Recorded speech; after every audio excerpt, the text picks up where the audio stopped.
Hello and welcome to Opinions Plus. I don't think I'll ever fix this audio on these things, but keep giving it a try. But I wanted to get a clip in, and I finally got some audio. I can't get my headphones to work or any of that stuff. So, um, you know, hopefully this will come through. The clip today is, I was hoping to get back to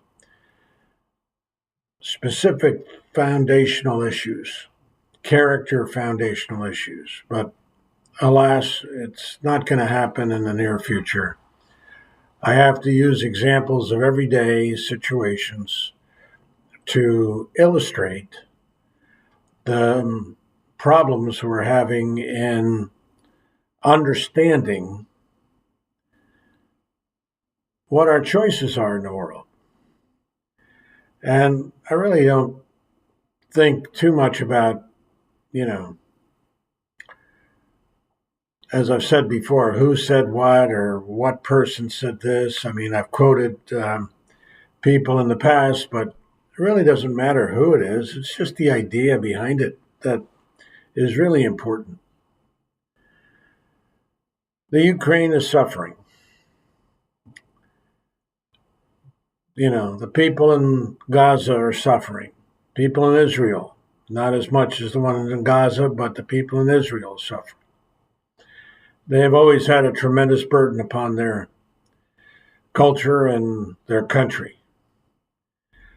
But people don't stay good. Ben Gurion was unique. Golda Meir, unique people, developed out of the furnace of revolution, the furnace of creating a country under unbelievable odds, which led some people to think that Israel, is a chosen country, given special dispensation by God. Well, they did an impossible thing. Yet, what is changing? The hatred is still there. It doesn't go away. And, policies by the Israeli government create these things, as well as policies from other governments. Other governments, there's no decency, specific decency in a government. They're just governments. And the people that run those governments make decisions based on their character, their ability, their ideas of goodness, and a belief in, an elevation of humanity. That creates a better government, not just some economic, political ploy, but what's behind the people in general, creating an environment that is good. Ukraine, I just listened to a brief history of what happened, as Russia attacked the Ukraine and why it attacked the Ukraine and what happens now, because Russia is in trouble in a lot of ways. It's a huge country. It's got all kinds of resources. And, it's a totalitarian, even though it's, on the surface, a democratic parliamentary type of republic. It isn't. Putin runs the show. How he did that, why he did that, all that stuff. I mean, it's beyond my limited expertise. But it shows us what we have to deal with people. Russians are people, just like Americans are people, just like, Palestinians are people, Israelis are people. They're just people. And they all have their own ideas and their own willingness to assert themselves when the time comes. There was an old um, experiment, psychological experiment done years back, where they had these college kids given the opportunity to inflict electric shocks on people.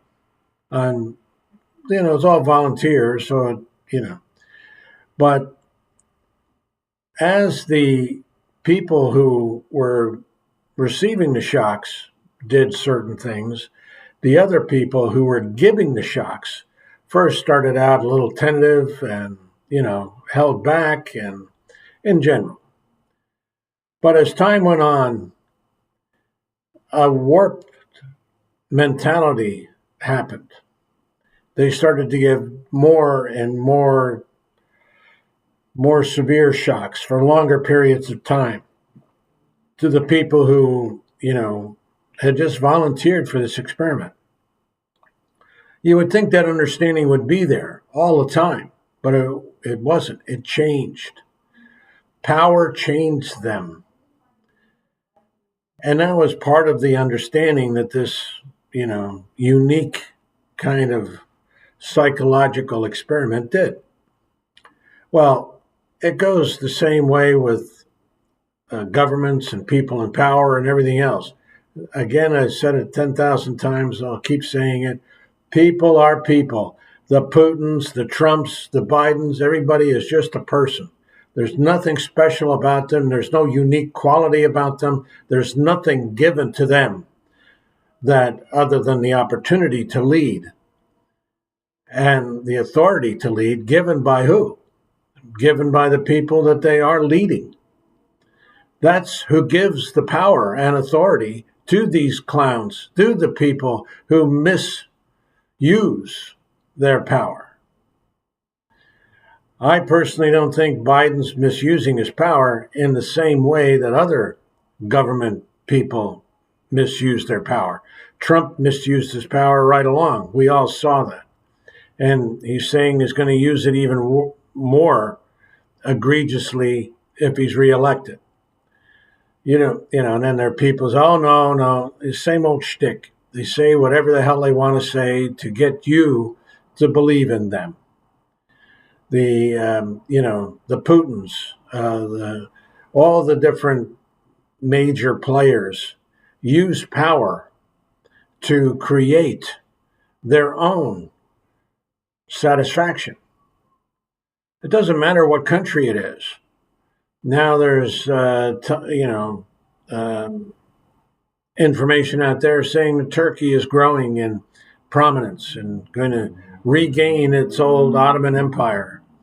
All these things that happen because ideas get ingrained in the people's head, the wrong ideas. The right ideas is what, in my opinion, is what we have to deal with. Go to the good. Be decent human beings. Respect others. The abortion issue is such a tremendous issue for people. And now these Republicans are saying they want to do away with, all the areas surrounding abortion. It's morphed into a creation of an idea that supports all types of violence and actions on other people's part. To be able to have contraceptives, for example, they don't want that to happen. They voted against it in the Senate, a bill just recently, which was just a bill to affirm the right to have contraception as a right. They didn't want to give that right. They'll use states' rights now and all this other shtick, and it goes with the flow. One minute they're states' rights, another minute they're federalists, another minute they're this and that. Again, it is always the same issue. People have to go to the good, to be good, to strive for the good. I don't care what country it is. But we also have to stand up for those people who are being impacted by aggressive and vile behavior, such as the Ukrainians. It is amazing to me how we can, in so many ways, just turn our backs on people who are suffering under war.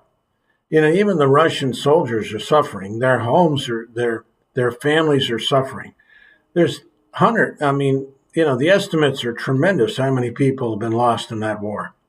And yet, we don't know what the Russians are doing or what they're, talking at their family circles or how they're talking at the funerals of these departed young men and women, probably more men. I don't know how the Soviet uniformed services take women as a frontline service personnel. But they are doing something. They are being impacted by these things. And then it'll change. And then ideas will change. And attitudes will change. And approaches will change. And what happens then? We have some semblance of peace for some period of time. But it goes back. The Palestinians, they have a right to live, just like everybody else. But why should we give them something? Who's going to give it to them? The United States or the Israelis or the world community? These are not simple questions. There's no simple answer, but it can become simple if people start to work together to have a better understanding of goodness and decency and honor. It all comes back to that. It starts with the children. It starts with everybody working together for a common goal. And that common goal should be what? Decency, honor, goodness, not lies, not deceit, not grifting on everything, but decency and honor. Decency and honor. They go together, hand in hand. It will make a better world for everybody if we could just use it and be a part of it and accept it for what it is. Decency and honor. Go to the good. That's what they are. Decency is an honorable thing. It's a way to goodness, to have part of your character filled with honor, filled with the ability to accept others and to provide a just reaction to an injustice when it comes. That's part of honor. That's not separate and apart. We have to be able to, sanction those who have abused the laws. We have to be able to do that, not be afraid to do that. And stop being afraid. Be decent, honorable people. Affect justice. Affect the whole system, which is being attacked on so many levels that, whether it's Ukraine, Gaza, United States, whatever it is, the attacks are real. And what can we do? We can fight within ourselves, in our minds, in our hearts, to become better people. See the good, not the lies, not the deceit. See the good. Is everybody good? Is Biden a completely good and honorable man? I don't know. I don't think so. I don't think anybody is. They all have areas in their lives that they might have shame or problems with. But other than these Republican characters who, like Trump, has so much deceit in his heart, it's just obvious, So choices are real, and they're going to affect our future in many, many ways. I advise and hope and pray that we continue to go forward to achieve a decent, honorable end for all of us. And I thanks for listening. If you want to subscribe, please do, and hit the like button. This is just opinions. I don't share. I'm not here to. I want you to think. I want you to think about these issues before us. Think and feel.